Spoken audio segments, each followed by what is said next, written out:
All right. I am here with Charlie Silver, the founder and CEO at permission.io. How's it going, Charlie? It's going great. Thanks for having me. Yeah. I'm really excited to unpack multiple exits here. This is a serial exit show here. But before we do get into that, let's talk about how things started. How did you get started in business and entrepreneurship? Well, excellent question. Out of college, I went to the University of Michigan. I didn't really know what I wanted to do. And um, I applied for a job with the senator of Michigan in Washington, Carl Levin at the time. This is in the 80s, in the mid 80s. And I applied, I got accepted. I got a job with Carl Levin in Washington as a Senate staffer. And I thought that was super exciting. I went there and it was just, kind of this kid from Michigan and Washington and involved in federal policy and lobbying and politics and all of it. It was very exciting, but at the same time, the level of corruption, not just financial corruption, but the moral corruption, was just so profound. I couldn't even get over it. I mean, this was during the Reagan years, and I was just so disillusioned with government. And I discovered Ayn Rand, and I'll be quite clear about that I started reading Ayn Rand novels, and I was very inspired. And at that time, I spent a few years in politics, but I became very much a man of my own destiny. I wanted to, from that point on in my mid to late 20s, I just said, I'm going to be an entrepreneur and uh, be in charge of my own destiny. And from that point on, for the last 35 years, I've, you know, just been an entrepreneur. Nice. Very nice. So what was the first real venture that you started, and whether it was a success or a failure, what was the first one? Well, I was very lucky. It was very successful. I was in Washington trying to figure out what business to go into, and I didn't really know much about business. And I was looking at franchises and all kinds of things, and I started to see these things called Jiffy Lube, which were popping up in the DC metro area. And I took my car through it, and I go, "Wow, this is really cool." And uh, uh, you know, I went back to Michigan, and I got my father, who was a physician. He did okay, but he wasn't a super well-off guy. But he co-signed a loan, and I got my first store opened. And the day one, I had a line out the door. I mean, it was crazy. It was. This was again in the mid 80s, and this was a new industry that was popping up. These drive-through quick oil change stores, and the first one was extraordinarily profitable and busy, and then I was just able to knock them off for the next 10 years. I built 17 stores. Wow. Wow. And what did that look like with scaling a store? Would you wait until one was like break even before you would open another one? Would you go get another loan out midway through as it was kind of increasing over 6 months, or how did you do that with scaling it up? Well, there was no formula. I mean, the first store was really, really busy. And immediately I found a location for a second store. And what was really, really important is I read a book. And I remember the book. I still have it on my shelf. It was called Beyond the Arches. It was the story of McDonald's, okay? Because I was studying franchises. And what that book revealed, not only the story of Ray Kroc and his commitment to various things, but McDonald's is in the real estate business, okay? They are the biggest real estate developer in the world. They own more real estate than anybody.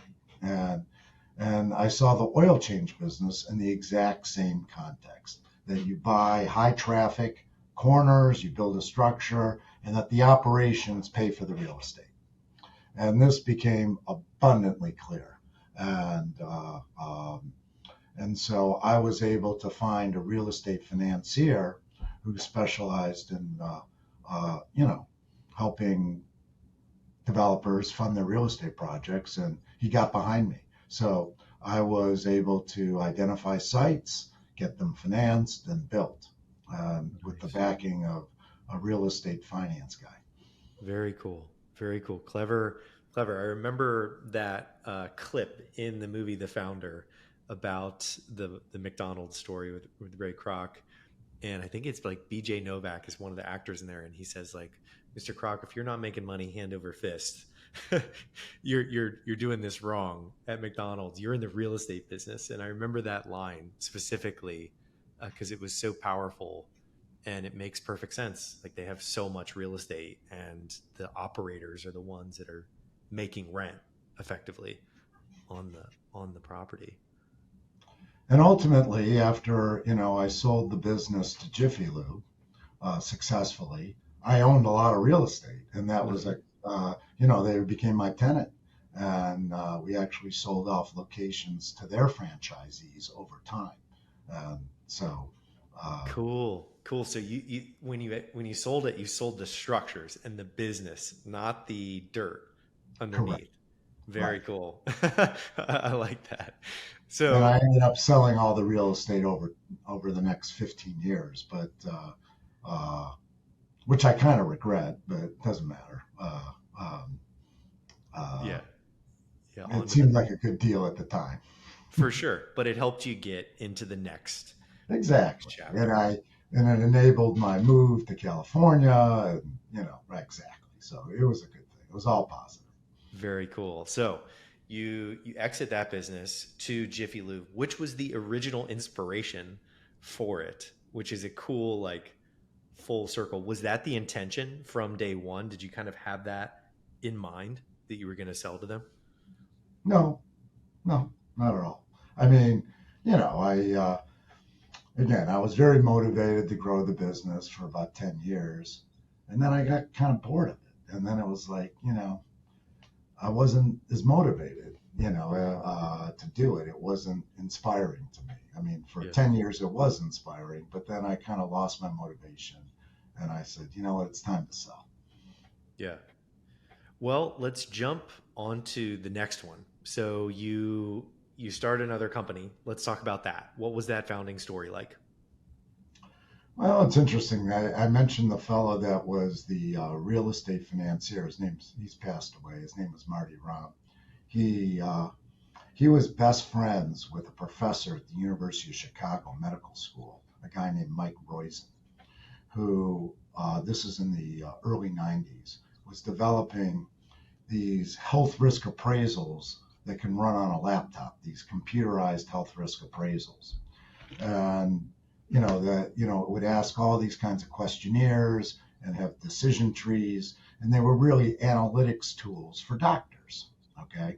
You know, or triage. Have you ever heard the term triage? When you call a nurse and they ask you this question, well, if this, then this, if that, then this, and it branches out and creates new questions, right?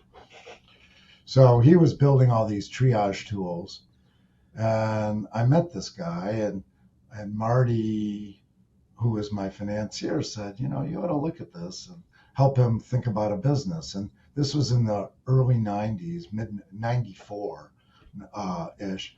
And I said, let's turn this into an internet company, And I was fascinated with the internet. Uh,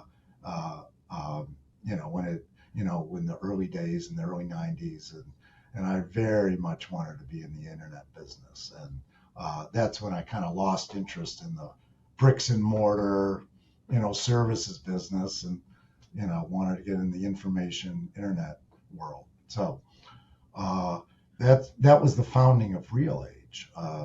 Was I met this guy named Mike Roizen, who was a professor at the University of Chicago, and it wasn't a business, but they recruited me, and we built uh, these health risk questionnaires online, um, and that was the foundation of RealAge. Very cool. Very cool. So, what was the trajectory of RealAge? Big did you scale the team over what time frame, and how did that picture look? Oh, well, listen, I mean, for all the entrepreneurs out there, nothing's easy. It's always a grind, and you never figure it out right away.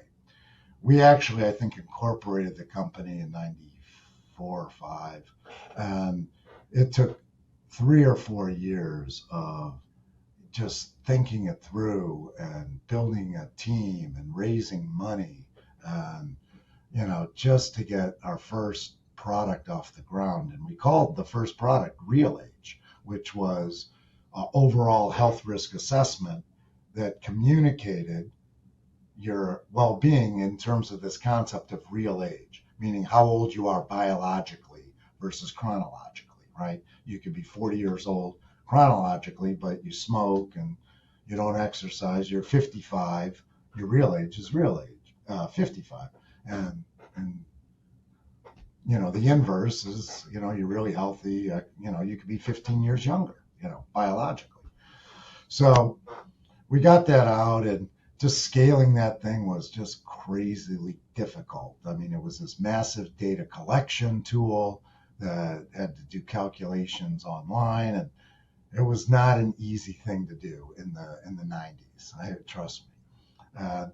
And then we recruited Mehmet Oz to be our spokesperson, and he got on Oprah. He was on Oprah all the time, and he would go on Oprah and talk about RealAge, and our servers would all crash. I mean, we couldn't handle the traffic, and that went on for years of trying to stabilize the system that could scale. So it was a lot of fun, but it really, we developed a very elegant advertising model, which is people would opt in to share their data, right? Uh, and and if they opted in, they would get ads specifically how to make their real age younger. Mm, nice. And this paralleled the legalization of pharmaceutical marketing. So that was kind of serendipity, a lucky thing that the pharmaceutical companies before 2000 were not allowed to advertise. I don't know if people know that because now they're so dominant. But before 2000, they weren't allowed to advertise drugs and therapies, etc. Yeah, and just that, like, the meeting of both when people could start to advertise and when you guys were there, it's kind of a great transition into timing. So let's talk about the exit of the business. Like, why was it the right timing for you guys specifically to start the exit process? Well, we were doing about 30 million in revenue, and it was like, do we scale this thing to 1 billion? Can we scale it, or you know, do we sell it, to a major? And I came to the conclusion that it was the best interest. We had a lot of shareholders, we had a lot of investors, that it was probably best to start a process to sell. So Got it. it was my commitment uh, to sell, and of course, we sold it very successfully to Hearst. But you always have regrets. It's like, this was something that we built a very excellent engine, and uh, uh, you know, we could have held on and probably gotten there, but we didn't. We sold, and everybody made money, and so it was a positive event.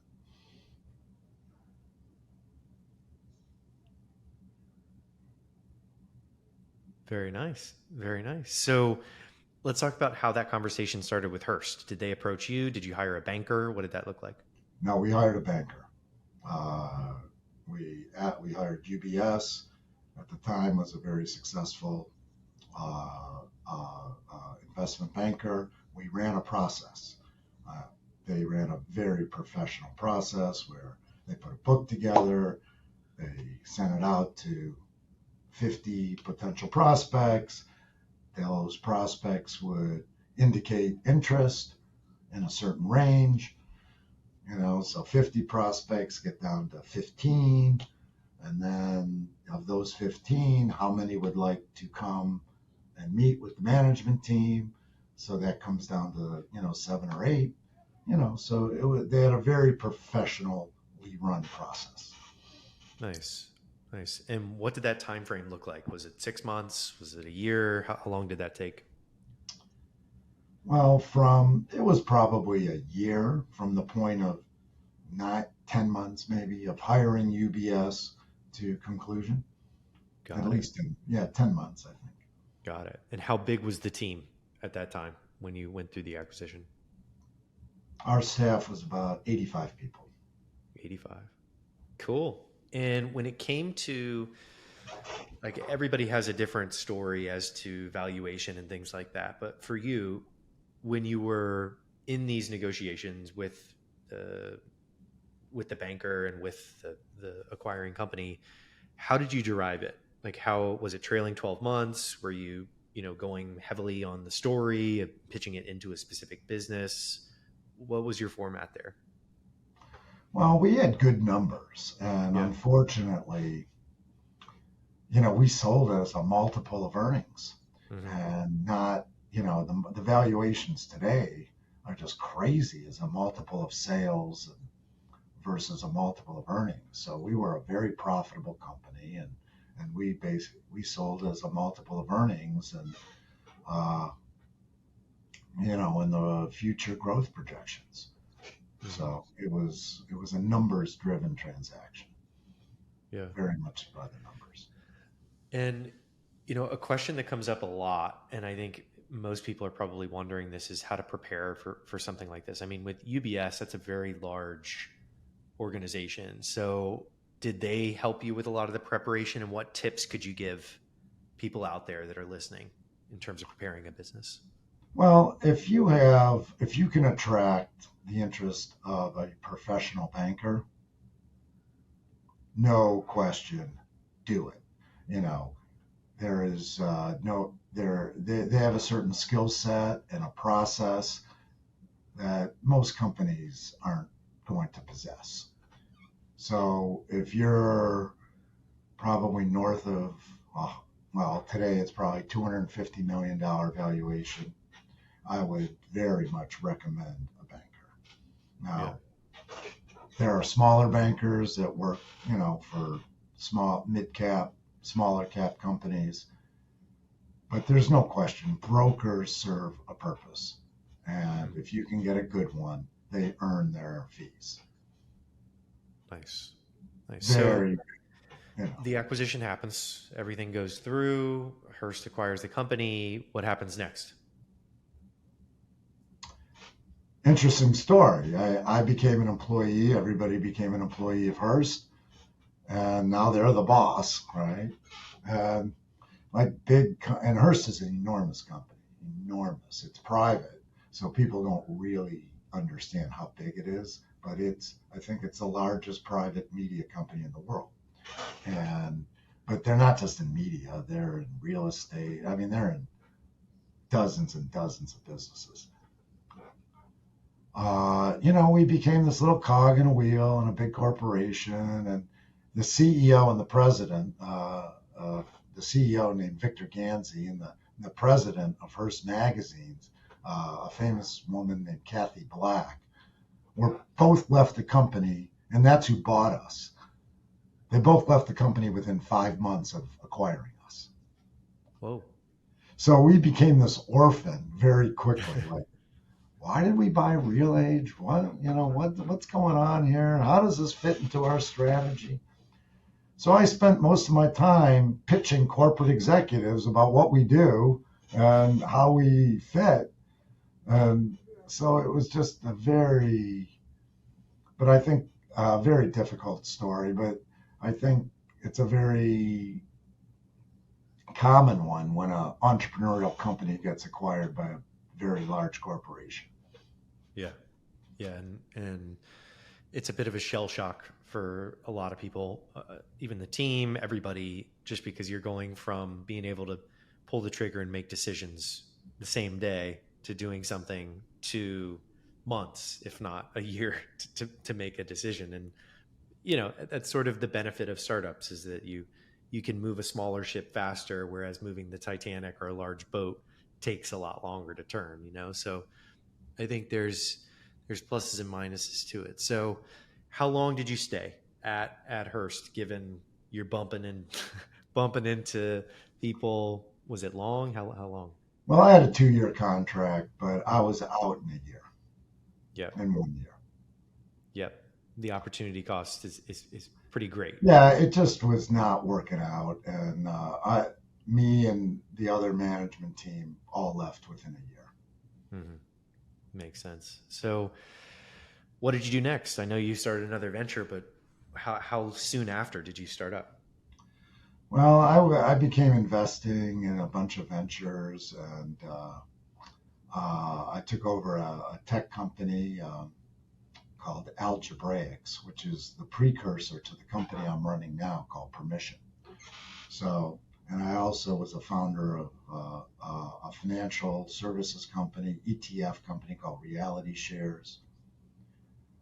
So, yeah, I took a little bit of time off, but not enough, not much. I should have taken much more. I just dived right back into the fray. Yeah. And I think a lot of people listening will maybe resonate with it, but in the mix and in the trenches of it, you don't realize that the journey is the fun part. And once you do the exit, you wake up and you're like, wait, what what do I do next? And as a builder, it just it's hard not to start something again. It's hard not to get into the journey again. And sometimes you just kind of lose sight of it. But as you do it more and more and more, you realize that that's the fun part, and you get more comfortable with it. And I think you touched on a lot of great points there, kind of passively, but it definitely resonates with myself and a lot of people I know, that feel similarly to that. Yeah, I mean that's what I am. You're exactly correct, and that's very insightful. That I didn't want to play golf. I didn't want to just go skiing and travel. This is what I like. I love being creative and building and challenging the status quo. That's what excites me. So, Very cool. So, knowing what you know now, what would you tell Charlie 10 years ago?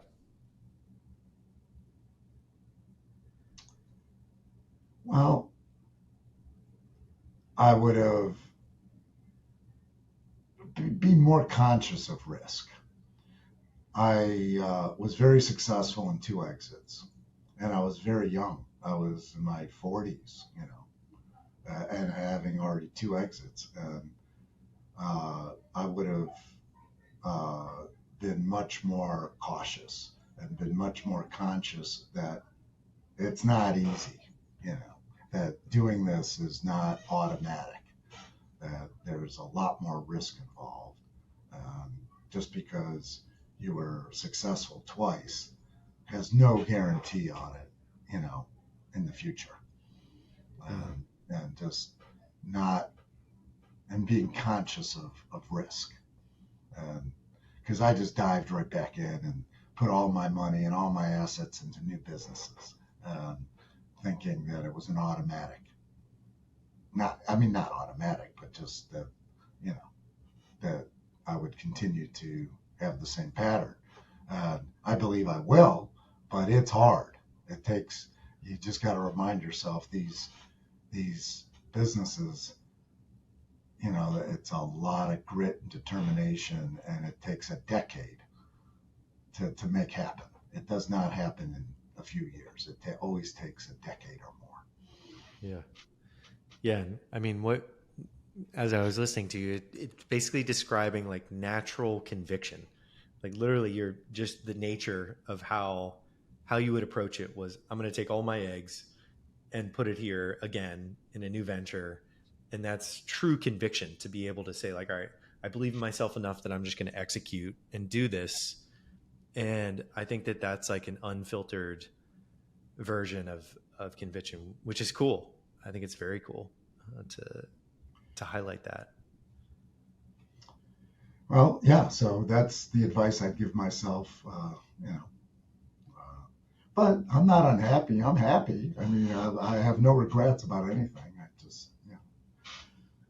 Yeah, that's the way to do it. That's the way to do it. So that leads us to what you're building now. Tell us about what you're building now. Well, permission.io is, I think, very exciting, but I've been 5 or 6 years too early. What permission is, in many ways, is the second version of RealAge, which is we're building a platform for advertisers to ask permission to use individuals' data.